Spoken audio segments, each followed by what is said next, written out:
Jumlah orang yang terluka dalam ledakan mobil di Melitopol meningkat menjadi 3 orang, menurut administrasi wilayah Zaporozhye dikutip RIA Novosti, Selasa 14 Maret 2023.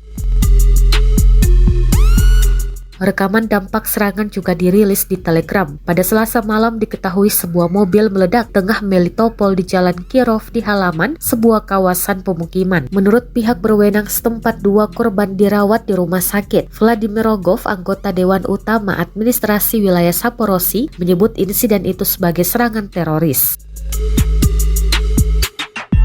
Akibat ledakan mobil, 3 orang terluka, 2 pria dan seorang wanita. Para korban dirawat di rumah sakit, kata saluran Telegram pemerintah daerah. Menurut pihak berwenang, mobil itu milik kepala perusahaan anggota kota Ivanchak.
Terima kasih sudah nonton.